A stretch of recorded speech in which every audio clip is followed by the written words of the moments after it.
Have you ever noticed? The pain is gone, but somehow it still lives inside you. You're not in that moment anymore. Those people are not here. That situation is over. And yet, your mind returns to it like a ritual you never chose. Why? In a world where we are taught to hold on to memories, to people, to identity, no one teaches us the cost of attachment. You call it love, loyalty, being real. But what if the very thing you protect is the source of your suffering? Buddhist wisdom whispers something unsettling. You are not hurt by what happened, but by what you refuse to release. So the real question is not, why did this happen to me? It is, why am I still carrying it? Because until you see this clearly, you will keep getting hurt again and again. In this video, you'll uncover why your mind repeats pain, how to break free, and a powerful bonus lesson at the end that changes everything. Stop reliving what is already dead. If the past is already gone, then who is still keeping it alive inside you? Sit with that question, not as a puzzle, but as a mirror. You say life keeps hurting you again and again, but look closely. Is life repeating the pain, or is your mind reopening what has already ended? Memory is harmless until you start living in it, and yet you return to it like a familiar room, even when it suffocates you. This is the quiet deception. This is how suffering continues without any new wound being created. There is an old image I want you to see clearly. Imagine lighting incense for a fire that has already burned your house to the ground, and then wondering why the smoke still chokes you. The fire is gone, the moment is over, but you keep feeding it. You replay the words, the betrayal, the loss, not once, but hundreds of times. Tell me honestly, are you remembering or are you re-experiencing it? And if you stopped feeding this memory, would it still have the power to hurt you? The teaching is simple, but not easy. Pain is real in the moment it happens, but suffering is what you continue after the moment has passed. You think you are holding on to the memory, but slowly it begins to hold on to you. It shapes your reactions, your fears, your identity, and without noticing, you start living in a story that no longer exists. So I ask you again, what part of you refuses to let this end? Close your eyes for a moment. Let one painful memory rise, not to analyze it, not to judge it, but simply to observe. Now ask gently, is this happening now, or am I recreating it? Feel the difference. One is reality, the other is repetition. This awareness is the beginning of freedom, because what is seen clearly begins to lose its grip. Here is the turning point most people miss. Letting go is not about forgetting. It is about seeing the truth so deeply that the illusion can no longer survive. The moment you stop reliving it, the chain breaks. Not because the past changed, but because you did. So take responsibility for this inner space. Guard it, train it, build a mind that does not cling to what is already dead. Because you are not being hurt again. You are remembering without letting go. We'd love to hear your thoughts. If you're not sure what to say, just type, "My peace is untouchable." 2. You are addicted to emotional familiarity. Why does your pain feel strangely comfortable? Sit with that honestly. Not every wound stays because it is deep, some stay because they are familiar. The known pain is chosen over the unknown peace. And without realizing it, you begin to return to the same emotional patterns, the same reactions, even the same kind of people. Not because they are good for you, but because they feel known. This is not weakness, this is conditioning. But if you do not see it clearly, it becomes your silent prison. Look closely at your life. The arguments that feel similar, the disappointments that echo each other, the inner voice that repeats the same fear. You tell yourself you want peace, yet you move toward what keeps hurting you. Why? Because peace is unfamiliar. It has no chaos, no intensity, no emotional noise to cling to. And the mind, trained by repetition, begins to mistake calmness for emptiness. So it runs back to what it recognizes. Are you choosing what is right or what is familiar? It is like a prisoner who refuses to leave the cage, not because the door is locked, but because the outside feels unknown. The cage may hurt, restrict, suffocate, but at least it is predictable, and so you stay. You decorate your suffering, you justify it, you call it part of who you are. But pause for a moment. Who are you without this familiar suffering? If this pain was removed today, would you feel free or lost? Now gently observe a pattern in your life, not to judge it, but to understand it. A recurring emotion, a repeated disappointment, a cycle you know too well. Ask yourself quietly, does this feel painful or familiar? And if it feels familiar, then see the truth. This is not just happening to you, you are participating in it. This realization may feel uncomfortable, but it is the doorway to change. Here is the shift most people never make. Healing is not just about removing pain, it is about becoming comfortable with peace. And that requires courage, because peace will unfamiliar at first. It will feel quiet, almost empty, but stay with it. Train your mind to rest in what does not hurt. Slowly, the addiction to suffering begins to dissolve. So take responsibility for what you keep returning to. Break the pattern, even if it feels unnatural at first. Because if you don't, you won't just experience pain again. You will recreate it again and again, calling it life, when it is only repetition. 3. Identity is the deepest attachment. What if your suffering continues? Not because it is unavoidable, but because it gives you a who you are. Sit with that carefully. You say, this is what happened to me. This is why I am this way. And slowly, the pain becomes your identity. Not just something you experienced, but something you believe you are. You don't hold the story holds you. And the longer you carry it, the harder it becomes to imagine yourself without it. So, tell me honestly, if your pain disappeared today, who would you be tomorrow? There is a subtle attachment here, deeper than any relationship, deeper than any desire. It is the attachment to identity.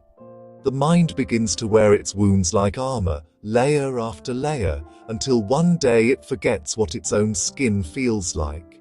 You protect the story, repeat the story, even defend the story, because without it, there is silence. And that silence feels unfamiliar, even frightening. So you hold on, not because it heals you, but because it defines you. Look at the roles you have quietly accepted. The one who was betrayed, the one who was overlooked, the one who always struggles. These identities feel real, but they are constructed from memory, reinforced by repetition. And every time you say, this is just who I am, you tighten the grip of that past around your present. But ask yourself gently, what identity are you protecting? And more importantly, is healing threatening your sense of self? Close your eyes for a moment. Bring one painful event into your awareness. Not the story around it, just the raw moment. Now whisper internally, this happened, but it is not me. Feel the space that opens, a small distance between what occurred and who you are. Stay there, because in that space something powerful begins to unfold. You realize that the event was real, but the identity built around it is optional. This is where detachment becomes transformative. Not detachment from life, but from the labels you have wrapped around your pain. You are not your worst moment. You are not your past reactions. You are the awareness that can observe all of it without becoming it. And once you see this clearly, the story begins to loosen its hold. So, be honest with yourself. Who are you without your past pain?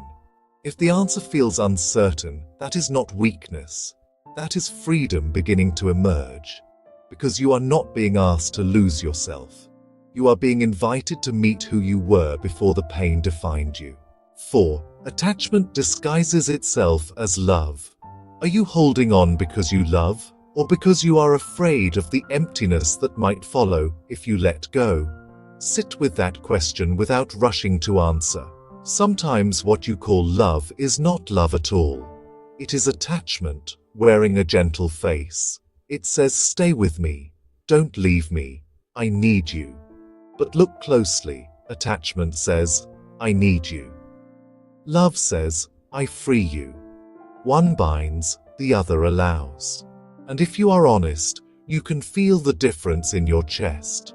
One feels heavy, the other strangely light. You tell yourself, I care too much. But often, it is not care, it is fear. Fear of being alone, fear of losing identity, fear of facing yourself without distraction, so you hold on tighter, thinking it will protect you. But it doesn't. It slowly exhausts you, like gripping sand in your fist. The tighter you hold, the faster it slips away. And when it does, you feel hurt, not because love failed, but because attachment was never meant to last. Look at your relationships with quiet honesty, the ones you cannot let go of, even when they drain you, the moments where you chase, overthink, wait, and hope, while losing your own peace in the process. Ask yourself gently, is your love rooted in freedom or fear? Because true care does not imprison the other person, and it does not imprison you either. It allows space. It respects distance. It does not beg to be chosen. Now, bring one person to your mind. The one you struggle to release, not to analyze them, not to judge the past, but simply to observe what you feel. And slowly imagine this. You wish them peace, not as a performance, but as a quiet truth. You wish them well without needing them to stay. Feel how uncomfortable that is.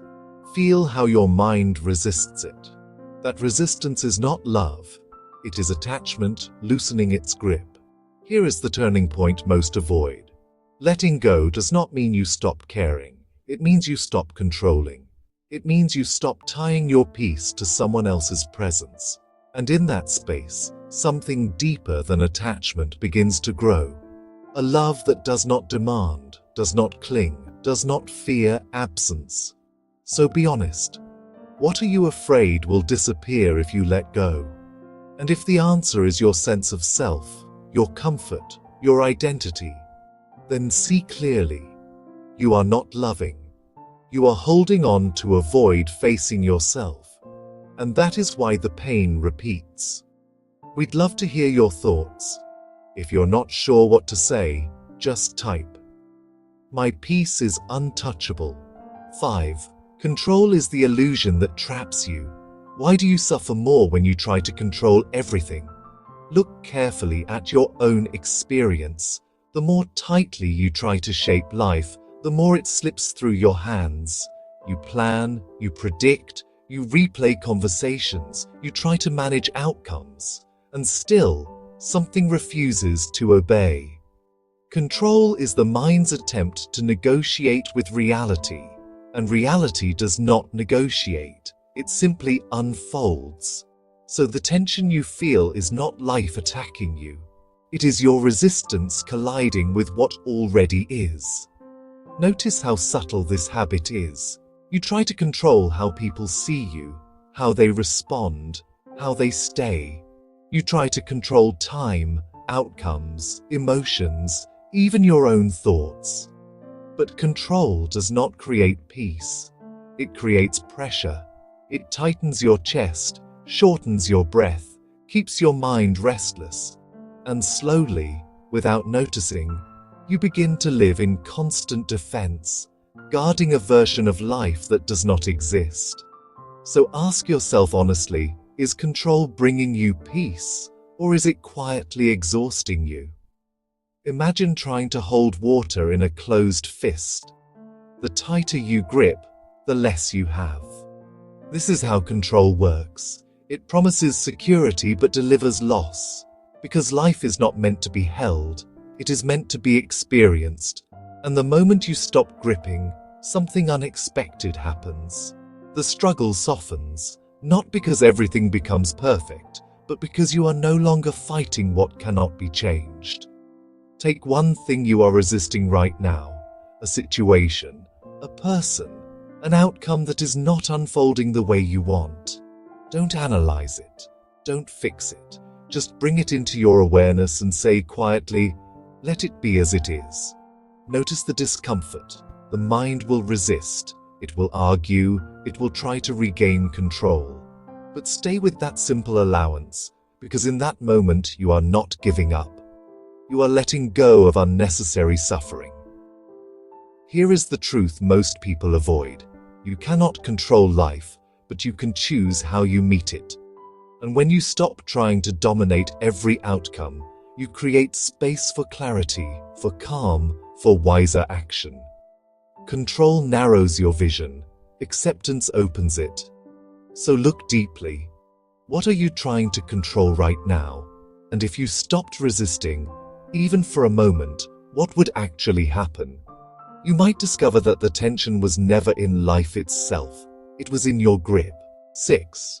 Observation breaks the chain of suffering. What happens when you feel something deeply but refuse to become it? Pause here, because this is where the chain begins to weaken. Usually, when anger rises, you become anger. When sadness appears, you become sadness. There is no space, only reaction. But what if there was a gap, a quiet distance between the feeling and the one who notices it? What you observe, you no longer are. And this is not philosophy. It is something you can witness within yourself right now. Most people do not suffer because emotions arise. They suffer because they immediately identify with them. A thought appears, I am not enough, and it is believed without question. A wave of fear comes, and suddenly it defines your reality. But emotions are not permanent truths. They are movements passing through like clouds across the sky. The sky does not chase them. It does not fight them. It simply allows them to pass. So ask yourself quietly, can you observe without reacting? Imagine sitting on the riverbank watching the current move. The water carries leaves, branches, debris, but you remain seated, untouched. Now, see your thoughts and emotions the same way. Anger comes. Watch it. Sadness rises. Notice it. Do not push it away and do not cling to it. Just observe. Because the moment you stop jumping into the river, you stop drowning in it. And this is where something shifts inside you. A stillness that was always there begins to reveal itself. Try this gently. When an emotion arises, instead of saying, I am angry, say softly within, this is anger. When sadness comes, whisper, this is sadness. Feel the difference. One binds you to the emotion. The other creates space around it. Stay in that space, even if it feels unfamiliar, because in that space you are no longer controlled. You are aware. Here is the deeper truth most overlook.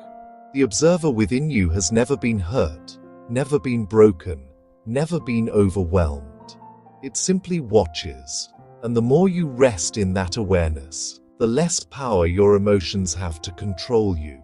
So, look within. Who is the one noticing all of this? And if you remain as that observer, even for a moment, what changes? You may discover that the suffering was never in the feeling itself. It was in becoming it. 7. Letting go feels like losing yourself. Why does freedom feel like emptiness at first? Sit with that question without escaping it. When you begin to let go of a person, a habit, a story, something inside you becomes quiet. And that quiet does not feel peaceful immediately. It feels unfamiliar, even unsettling. You expected relief, but instead you feel a kind of absence, a gap where something used to be, and the mind quickly interprets this as loss. But look deeper. The space you fear is the space that heals you. You have spent so long filling every corner of your inner world with thoughts, attachments, distractions, that silence now feels like something is missing. But it is not missing. It is revealing. It is like stepping out of a noisy room into a silence so deep it almost echoes. At first, it feels uncomfortable. Your mind searches for something to hold on to, something to define you again. So it whispers, "Go back, reconnect, refill the space." And this is where most people return to their old suffering, not because it was better, but because it was familiar. Look closely at this moment of emptiness. Do not label it too quickly. Do not run from it. Because what you call emptiness is actually openness. It is space that has not yet been understood. And within that space, something new can begin, but only if you allow it to remain undisturbed. So, ask yourself honestly, what scares you about this emptiness? Is it the silence, or what the silence might reveal about you? Now, try this gently. Sit without distraction. No phone, no noise, no escape. Just you and this quiet space. Feel it fully. Let the discomfort rise if it needs to. But do not move away. Stay. Breathe. Notice how the urge to fill the silence begins to soften. And beneath that urge, there is a stillness, subtle, steady, untouched. This is not loss. This is the ground of clarity. Here is the turning point. Letting go does not remove who you are. It removes what you are not. And what remains may feel unfamiliar at first, because it is not built on attachment or fear. It is simpler, quieter, more real. So be honest with yourself. Are you avoiding this silence within you? And if you allowed yourself to stay here just a little longer, what could grow in this space? Because the freedom you seek does not come by filling the emptiness. It comes by understanding it. We'd love to hear your thoughts. If you're not sure what to say, just type, "My peace is untouchable." 8. Pain persists because it is unfinished. What if your pain is not staying because it is strong, but because it was never fully felt? Sit with that without turning away. Many times you do not heal because you rush to move on too quickly. You distract yourself. You explain it away. You try to stay positive, but something underneath remains unfinished. It waits quietly, patiently. What you suppress returns. What you face dissolves. And so, the same feeling comes back again and again, not to punish you, but to be completed. You think you have let it go, but in truth, you have only avoided it. The moment it becomes uncomfortable, you shift your attention, you scroll, you talk, you sleep. But the emotion does not disappear. It stays like an unopened letter placed on your table.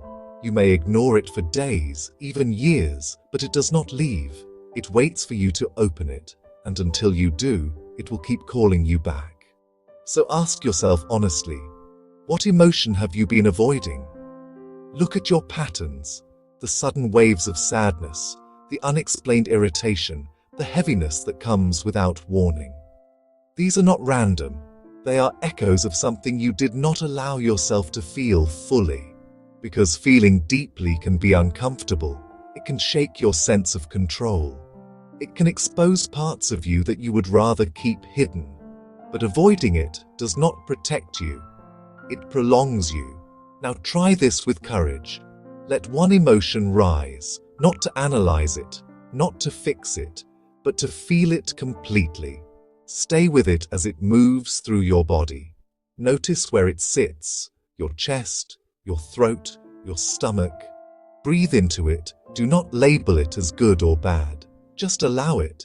You may feel intensity at first, even resistance, but if you remain present, something begins to shift. The emotion softens, it moves, it changes. Because its nature was never to stay, only to pass. Here is the truth most people resist. Pain is not asking to be fixed immediately.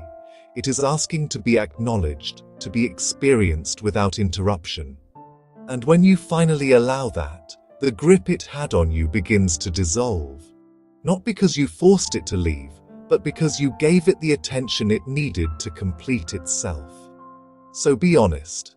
Is your pain asking to be solved or simply felt? And if you stopped resisting it, even for a moment, what would it reveal? You may discover that what you feared most was not the pain itself, but the depth of your own capacity to face it. 9. You are not your thoughts. If your thoughts are the source of so much suffering, why do you trust them so easily? Sit with that question, not to answer quickly, but to observe. A thought appears. I am not enough. They will leave. This will fail. And instantly your body tightens, your mood shifts, your actions follow. You rarely question it. You simply believe it. But pause for a moment. Not every thought deserves your belief, and yet you treat each one as truth, as if your mind never misleads you. Look closely at how thoughts operate. They come uninvited, shaped by past experiences, fears, conditioning.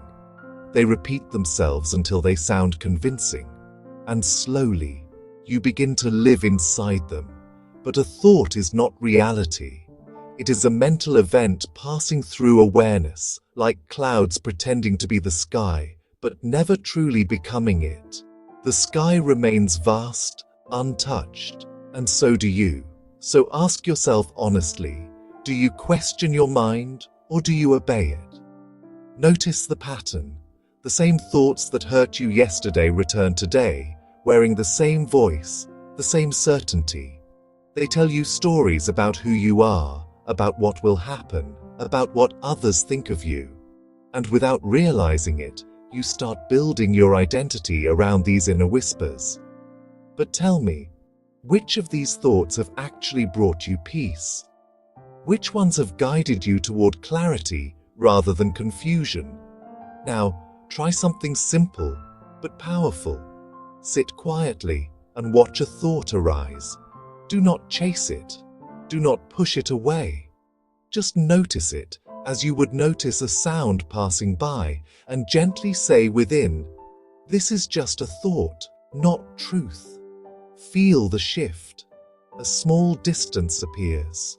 The thought is still there, but it no longer controls you in the same way. Stay with that distance, because this is where freedom begins. Here is the deeper truth most people overlook. You are not the voice inside your head. You are the awareness that hears it. And once you see this clearly, the power of your thoughts begins to weaken. They still arise, but they no longer define you. They no longer control your peace. So look within. Which thoughts keep hurting you? And why do you keep trusting them without question? If you stopped believing every thought, even for a moment, who would you be? You may discover that the suffering was never in life itself. It was in the stories your mind kept telling you and you kept believing. 10. True detachment is deep sensitivity. Can you feel everything without being controlled by anything? Sit with this, because it challenges what you think detachment means.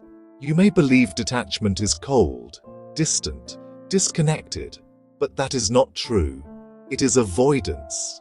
Real detachment is not the absence of feeling, it is the mastery of it. Detachment is not distance, it is freedom within closeness. You remain open, present, fully alive, yet nothing owns you from within. Look at how you usually respond to emotion. When love comes, you cling. When pain comes, you resist. When joy appears, you fear losing it. Every feeling pulls you in some direction, and slowly your peace becomes dependent on what you feel. But what if you could experience all of it without losing your center? What if you could love deeply without needing to possess? Feel sadness without becoming it? This is the shift.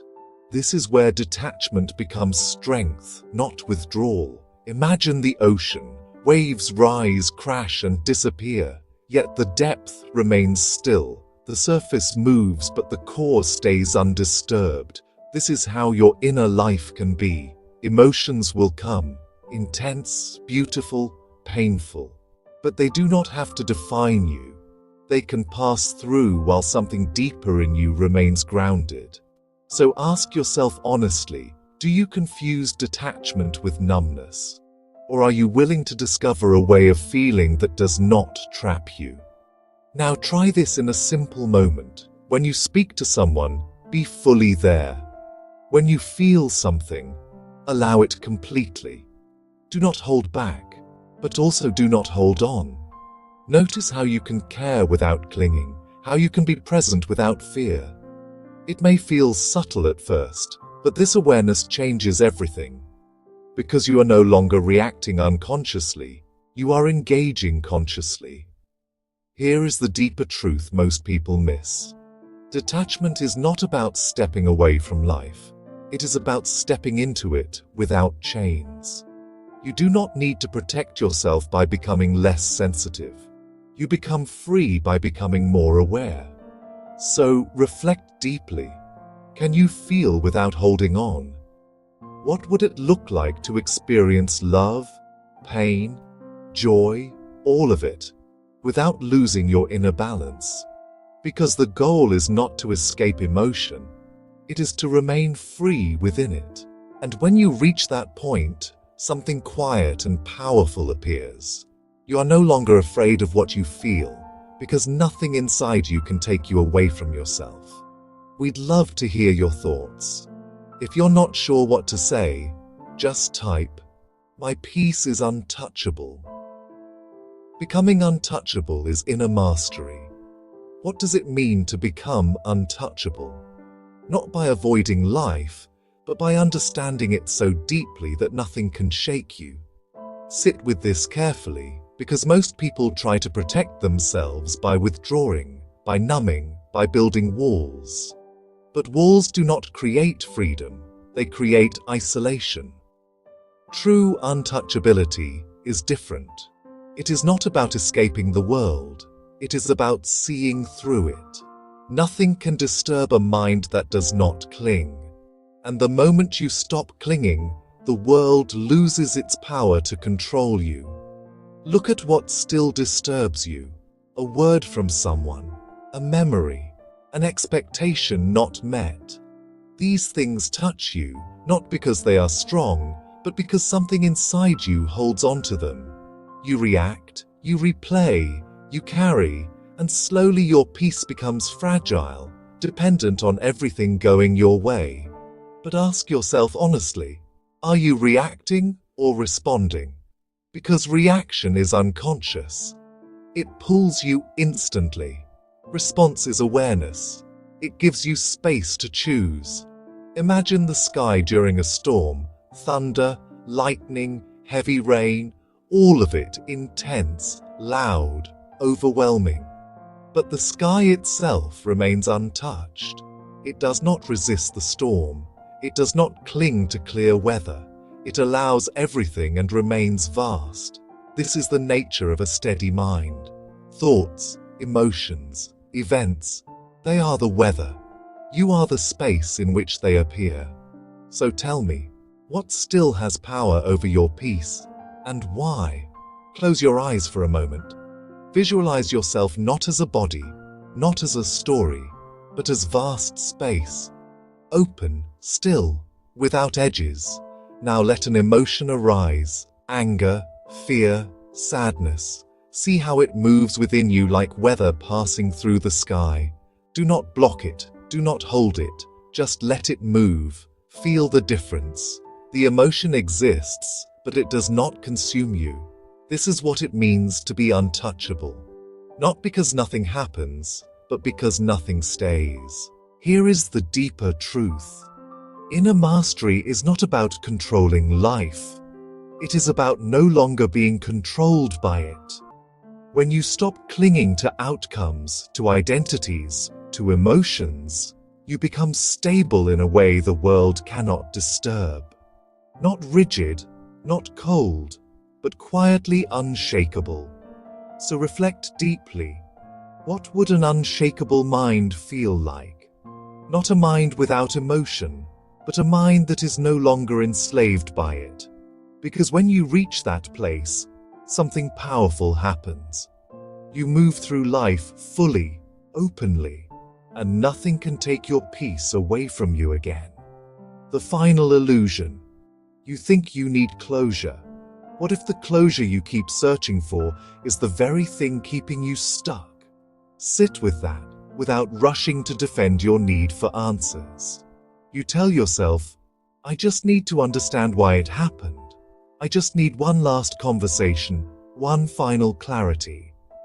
But look deeper. Is it really understanding you seek, or relief from the discomfort of not knowing? Peace does not come from answers, but from release. And yet, you keep waiting, as if peace will arrive only after everything makes sense. Notice how the mind behaves. It replays the past, searching for a perfect explanation. It builds scenarios, imagines conversations, tries to complete what feels unfinished. But life does not always offer clean endings. Some doors remain open, some questions remain unanswered. And here is the quiet truth.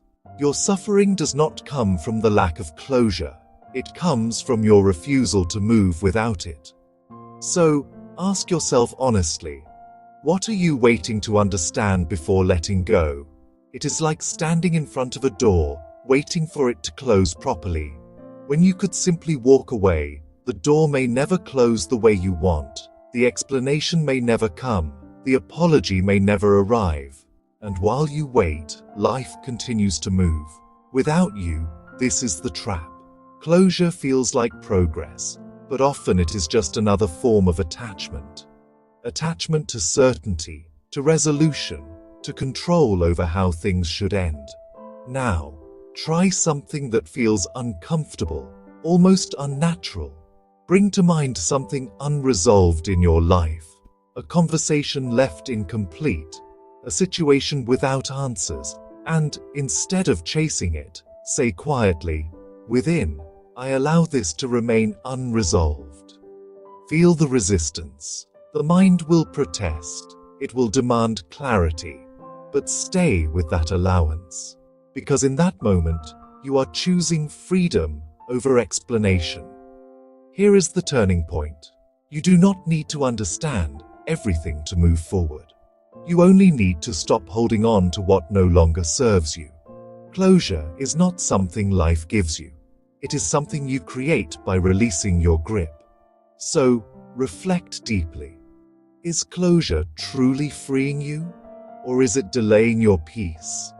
And if you stopped waiting for answers, even for a moment, could you move on anyway? Because the truth is simple, but not easy. You are not stuck because you lack closure. You are stuck because you believe you need it to be free. Quick summary of the principles. The journey of detachment begins when you realize you are reliving what is already over.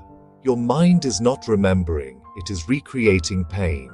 And until you interrupt this pattern, the past will keep bleeding into the present. You stay trapped because pain becomes familiar, and familiarity feels safer than unknown peace. Creating an unconscious addiction to emotional cycles you claim to want to escape. Over time, this pain becomes your identity, and you start believing that what happened to you defines who you are, making it harder to let go because releasing it feels like losing yourself. What you call love often hides attachment, where fear of emptiness keeps you holding on while your need for control tightens suffering instead of relieving it. proving that resistance is the real source of tension. Freedom begins when you learn to observe emotions without becoming them, creating space between you and your reactions. But this space first feels like emptiness, which most people misunderstand and avoid, even though it is the doorway to peace. Pain persists not because it is strong, but because it has not been fully felt and released. While your thoughts continue to dominate your reality, simply because you believe them without question, true detachment is not numbness, but the ability to feel deeply without losing control, leading to inner stability, where nothing external controls your state. Ultimately, becoming untouchable means mastering your inner world, where peace is no longer dependent on circumstances. And the final illusion dissolves when you stop waiting for closure and realize that true freedom comes from choosing to let go without needing answers. Detachment is not something you practice once. It is something you remember again and again every time life tries to pull you back into unconscious patterns. The truth is, suffering does not come from what happens to you. It comes from what you continue to hold long after it is over. Zen philosophy teaches us a silent but powerful truth. The moment you stop clinging, the moment you become free, not because the world changes, but because you no longer depend on it for your peace. In the end, it is not the pain that defines you. It is your willingness to release it. So don't wait for the perfect moment. Don't wait for closure, apologies, or understanding. Just begin, quietly, internally, by loosening your grip on what no longer serves you. And as you move forward, carry this question with you. If nothing outside of me has the power to disturb my peace, what am I still holding on to? If this resonated with you, take a moment to like and share this video, and share your thoughts in the comments. Your voice might help someone else awaken. And don't forget to subscribe for more powerful Buddhist insights on living a peaceful, grounded, and awakened life.